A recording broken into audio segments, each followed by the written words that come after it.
Hello everyone, and welcome back into my kitchen. Come on, let's make this dish.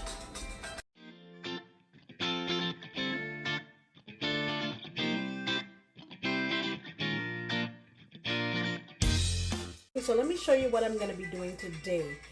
This recipe I feel is going to be great for the holidays that are coming up because you can use it as finger foods or appetizers, and I guarantee you that it's going to be a crowd pleaser. So typically I use the stovetop stuffing brand, but this one costs 98 cents and I'm like, psh, I'm not paying almost $3 for that. So I got this one instead. This is my first time trying it. And what I have here is about 3/4 of a stalk of celery, about 2 to 3 stalks of thyme.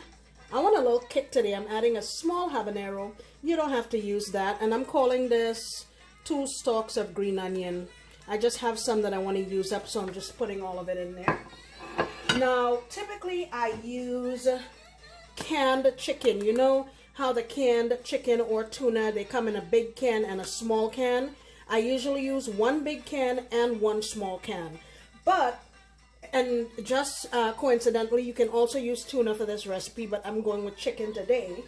I'm not using the canned ones today because I have some leftover rotisserie chicken that I want to use up. I just went through, took off the bone and the skin and, you know, made it into little bits. I may run it through my food processor just for a very short time, just to get them a little more uniform.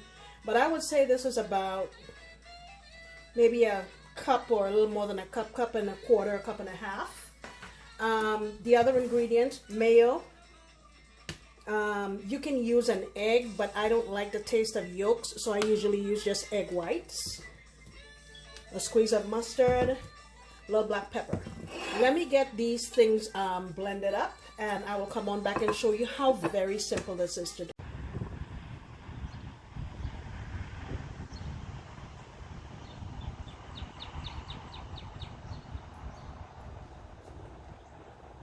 Alright, so I have my chicken here, and I actually did just run it very briefly in my food processor, and here is the ingredients that I showed you before, the green onion, celery, and so forth. Okay, now let's put in our stuffing mix.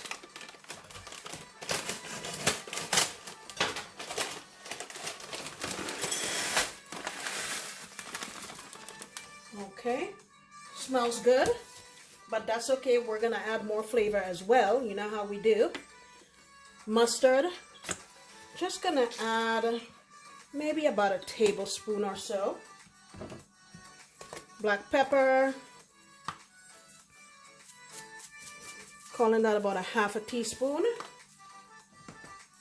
And the mayo, I want about 3/4 of a cup. So I call that a quarter. Okay. All right. And last, I'm going to add in my egg. Now, remember I said you could use 1 egg, but I'm going to use about a half a cup of egg whites. And very simply, you just want to mix it. You can go in with your hands if you want to. Just get everything combined nicely. This is such an easy recipe, and I'm sure your kids would love to join in and get in on this delicious fun. All right, let me get it all mixed up and I'll come back. So I'm smelling this as I'm mixing it, and I feel like I need to put some more sage. It's not as strong as I'd like it to be. That's about a 1/4 teaspoon, not much, because sage is pretty strong. All right, so that's all mixed. I'm gonna get some flour ready. This is probably about 3/4 of a cup of flour. You really don't need to measure it. I'm just gonna add a little bit of my adobo all-purpose seasoning. You want to season every portion of your dish, guys. Always remember that. Season on every level and you're gonna get a great outcome. A little bit of black pepper, a little bit of paprika. Doesn't have to be smoked, it can be just regular paprika. But my hand landed on this, so I'm using it. And you just get it all mixed up. Very simple. And now you just grab a little handful. Now the longer this sits, it will become easier to manage. But you just want to make a little ball like so. Get it in your flour. And get it on a plate or some kind of receptacle. And I usually let it sit there for a good 5-10 minutes before I cook it. That's how simple this is. And it's going to be a flavor bomb. You can make them as little or as big as you like.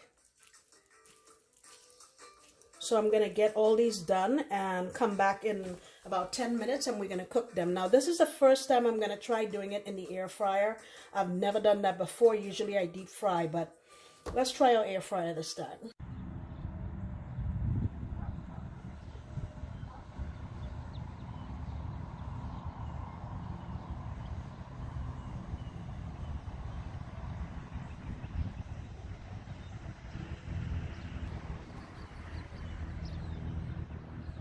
Alright, so it's been 10 minutes and here are my balls. Now I'm going to do an experiment. You know me, always experimenting. I put parchment paper on half of my basket and the other half I didn't put anything. I want to see if these will fall through or if they will get stuck or whatever, so we know for the next time how to best achieve, make sure you can see, best achieve a great result. So of course you want to space them out. All right, so I only have 3 on the side that doesn't have any parchment. I'm gonna go into my air fryer and I have it set for 11 minutes, and for the temperature I'm going for 360. I don't really want to go higher. I'm scared that cooking them for so long may burn if I go higher. So I'll show you what they look like after 11 minutes, and then we will decide what the best way is to cook them, parchment or not. Okay, here we go. All right, let me move the camera so you can see. Look at that. I think they look fantastic. And I don't really think it made much of a difference between the side with parchment and not. And I think 11 minutes was the perfect amount of time. And you can see I can move them around freely and they're not breaking. Now, I did not spritz this with oil before going in because I felt like there was already enough mayo in there. If you want this to be more aesthetically pleasing, of course you can spritz it with some oil, but I think it's fine just this way.